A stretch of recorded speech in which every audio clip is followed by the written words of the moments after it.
Car एक बार पुनः स्वागत है आपका हमारे YouTube चैनल पर। तो डियर स्टूडेंट, इस वीडियो में आज हम अध्ययन करने वाले हैं कक्षा 7 की पाठ्यपुस्तक विज्ञान विषय की इसके अध्याय संख्या 13 अपशिष्ट जल की कहानी। इस पाठ का संपूर्ण सॉल्यूशन हम इस वीडियो के माध्यम से करने वाले हैं, यानी कि इस पाठ के जो अभ्यास के प्रश्न हैं इन प्रश्नों के उत्तरों का अध्यापन हम करेंगे।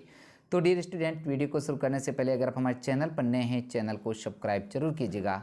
शुरू करते हैं बगैर समय को खराब करते हुए पाठ 13 अपशिष्ट जल की कहानी के प्रश्न उत्तर। देखते हैं सबसे पहले 1 नंबर क्वेश्चन, रिक्त स्थानों की पूर्ति कीजिए। तो यहाँ पर रिक्त स्थानों की आपको पूर्ति करनी है। 1 नंबर सवाल है। इसका क देखते हैं, जल को स्वच्छ करना संदूषक को दूर करने का प्रक्रम है।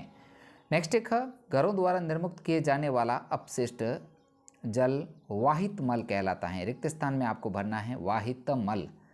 ग है, शुष्क आपंक का उपयोग खाद के रूप में किया जाता है। यहाँ पर रिक्त स्थान में आएगा आपंक। अगला है ग, नालियाँ ठोस पदार्थों, यहाँ रिक्त स्थान में आपको लिखना है ठोस खाद्य पदार्थों और सैनिटरी टॉवेल के द्वारा अवरुद्ध हो जाती हैं। नेक्स्ट है आगे साथियों, प्रश्न संख्या 2 है, वाहित मल क्या है? अनुपचारित वाहित मल को नदियों अथवा समुद्र में विसर्जित करना हानिकारक क्यों है, समझाइए। तो इसका जो आंसर देखते हैं हम, वाहित मल घरों, उद्योगों, अस्पतालों, कार्यालयों और अन्य उपयोगों के बाद प्रवाहित किए जाने वाला अपशिष्ट जल होता है। इसमें वर्षा जल भी सम्मिलित होता है, जो तेज वर्षा के समय गलियों में बहता है। सड़कों और छतों से बहकर आने वाला वर्षा जल अपने साथ हानिकारक पदार्थों को ले आता है। वाहित मल द्रव रूपी अपशिष्ट होता है। इसमें अधिकांश जल होता है जिसमें घुले हुए और निलंबित अपद्रव्य होते हैं। इसमें कई बीमारियों को फैलाने वाले रोगाणु होते हैं। यह भूमिगत जल को प्रदूषित करता है। वाहित मल हैजा, टाइफाइड जैसी कई बीमारियों का वाहक है। अगला है साथियों प्रश्न संख्या 3, तेल और वसाओं को नाली में क्यों नहीं बहाना चाहिए? तो इसका आंसर देखते हैं हम। खाना पकाने से के तेल और वसाओं को नाली में इसलिए नहीं बहाना चाहिए क्योंकि ये पाइपों में कठोर पदार्थों की परत जमा कर उन्हें अवरुद्ध कर सकते हैं। खुली नाली में वसा मर्दा के रंध्रों को बंद कर देती हैं, जिससे उसकी जल को फिल्टर करने की प्रभाविकता कम हो जाती है। पेंट, विलायक, कीटनाशक, मोटर तेल आदि रसायन उन सूक्ष्म जीवों को मार सकते हैं जो जल के शुद्धिकरण में सहायक होते हैं, इसलिए उन्हें नाली में मत बहाइए, उन्हें कूड़ेदान में ही फेंकना चाहिए। अगला क्वेश्चन है साथियों, प्रश्न संख्या 4 है, अपशिष्ट जल से स्वच्छ जल प्राप्त करने के प्रक्रम में सम्मिलित चरणों का वर्णन कीजिए। तो इसका जो आंसर देखते हैं हम कि अपशिष्ट जल के उपचार में भौतिक, रासायनिक और जैविक प्रक्रम सम्मिलित होते हैं, जो जल को संदूषित होने वाले भौतिक, रासायनिक और जैविक द्रव्यों को पृथक करने में सहायता करते हैं। सर्वप्रथम अपशिष्ट जल को ऊर्ध्वाधर लगी छड़ों में बने सलाका से गुजारा जाता है। इससे अपशिष्ट जल में उपस्थित कपड़ों के टुकड़े, डंडियाँ, डिब्बे, प्लास्टिक के पैकेट, नैपकिन आदि जैसे बड़े साइज के संदूषक अलग हो जाते हैं। अब वाहित अपशिष्ट जल को ग्रेट अथवा बालू अलग करने की टंकी में ले जाया जाता है। इस टंकी में अपशिष्ट जल को कम प्रवाह से छोड़ा जाता है, जिससे उसमें उपस्थित बालू, ग्रेट और कंकड़ पत्थर उसकी पेंदी में बैठ जाते हैं। नेक्स्ट आगे फिर जल को एक ऐसी बड़ी टंकी में ले जाया जाता है जिसका पेंदा मध्य भाग की ओर ढलान वाला होता है। जल को इस टंकी में कई घंटों तक रखा जाता है। इससे मल जैसे ठोस उस तली के मध्य भाग में बैठ जाते हैं। इन अशुद्धियों को खींचकर बाहर निकाल दिया जाता है। यह आपंक होता है। अपशिष्ट जल में तैरने वाले तेल और ग्रीस जैसी अशुद्धियों को हटाने के लिए अपवित्र स्कीमर का उपयोग किया जाता है। अपथित्र स्कीमर का उपयोग किया जाता है। इस प्रकार साफ किया गया जल निर्मलीकृत जल कहलाता है। नेक्स्ट आगे, निर्मलीकृत जल में पंप द्वारा वायु को गुजारा जाता है, जिससे उसमें वायवीय जीवाणुओं की वृद्धि होती है। ये जीवाणु निर्मलीकृत जल में अब भी बचे हुए मानव अपशिष्ट पदार्थों, खाद्य अपशिष्ट, साबुन और अन्य अवांछित पदार्थों का उपयोग कर लेते हैं।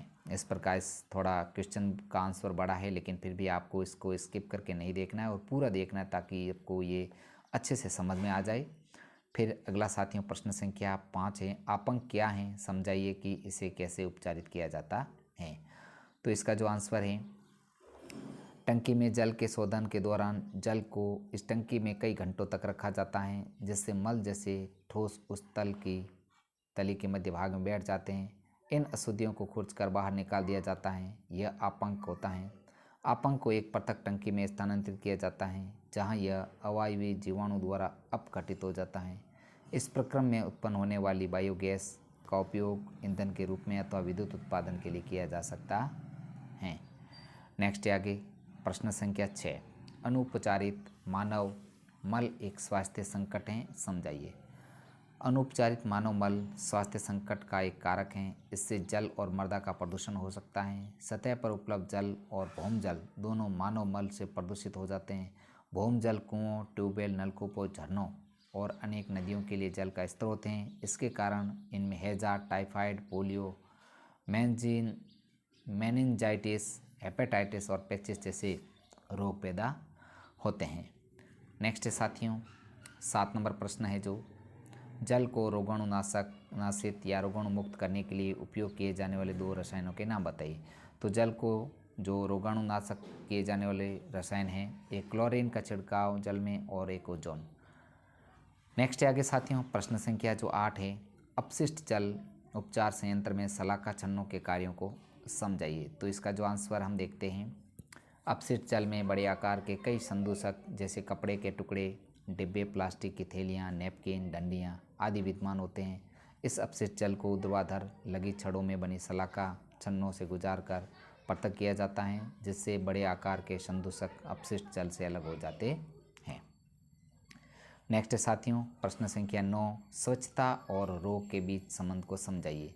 तो साथियों प्लीज़ आपसे रिक्वेस्ट है, वीडियो को लाइक तथा शेयर जरूर कीजिए जिससे हमें मोटिवेशन मिले। तो देखते हैं 9 नंबर प्रश्न का उत्तर। साथियों वीडियो का थोड़ा बड़ा हो सकता है, लेकिन आप इसे संपूर्ण देखें और स्किप करके नहीं देखें ताकि आपको इस चैप्टर को समझने में मदद मिलेगी। तो 9 नंबर प्रश्न का जो आंसर है कि स्वच्छता और रोग का आपस में गहरा संबंध है। गंदगी एवं दूषित पेयजल विभिन्न बीमारियों का कारण बनते हैं। इससे एक नहीं घर के सभी लोग बीमार होंगे। एक से दूसरे में बीमारी फैलने का संकट होगा। यदि स्वच्छता होगी तो कोई बीमारी नहीं होगी। इसलिए हमें स्वच्छता की ओर विशेष ध्यान देना चाहिए। नेक्स्ट साथियों प्रश्न संख्या 10 है, स्वच्छता के संदर्भ में एक सक्रिय नागरिक के रूप में अपनी भूमिका को समझाइए। तो इसका जो आंसर है कि नगरपालिका या ग्राम पंचायत को गंदगी, कूड़ा करकट की सूचना देना, कोई भी गंदगी रास्ते में ना गिराए इसलिए कूड़ेदानी की व्यवस्था करना, साफ जगह और लोगों को स्वास्थ्य के लिए जागरूक करना, सफाई करने में लोगों की सहायता करना। तो ये स्वच्छता से संबंधित है, जो प्रमुख बातें ध्यान रखनी चाहिए। आगे है प्रश्न संख्या 11, प्रस्तुत वर्ग पहले को दिए गए संकेतों की सहायता से हल कीजिए। तो यहाँ पर एक वर्ग पहली दे रखी है, इसको आपको स्वयं अपने चैप्टर में देख करके पूर्ण करना है। और यहाँ पर जो संकेत दे रखे बाएं से दाएं और ऊपर नीचे, तो संकेतों के आधार पर जो इसके आंसर हैं वो नीचे हमने दे रखे हैं। आप इनको आंसरों को अच्छे से देख सकते हैं कि बाएं से दाएं आपको क्या भरना है। जैसे बाएं से दाएं वाहित मल उपचार संयंत्र से प्राप्त गैसीय उत्पाद। तो यहाँ पर 2 नंबर का जो बाएं से दाएं है, इसका जो आंसर होगा ओजोन, 2 बायोगैस। तो इस प्रकार आपको इन सभी का जो है बाएं से दाएं देख करके प्रश्नों को इनको आपको पूर्ण करना है। तो यहाँ पर ये सब दे रखे हैं इसके आंसर। अब आगे देखते हैं प्रश्न संख्या 12, ओजोन के बारे में निम्नलिखित वक्तव्यों को ध्यानपूर्वक पढ़िए। तो यहाँ पर ओजोन परत के बारे में प्रमुख जो बातें बताई गई हैं, यह सजीव जीवों के श्वसन के लिए अनिवार्य है। इसका उपयोग जल को रोगाणुमुक्त करने के लिए किया जाता है। यह पराबैंगनी किरणों को अवशोषित करती हैं। वायु में इसका अनुपात लगभग 3%। इनमें से कौन सा वक्तव्य सही है? तो इसका जो आंसर है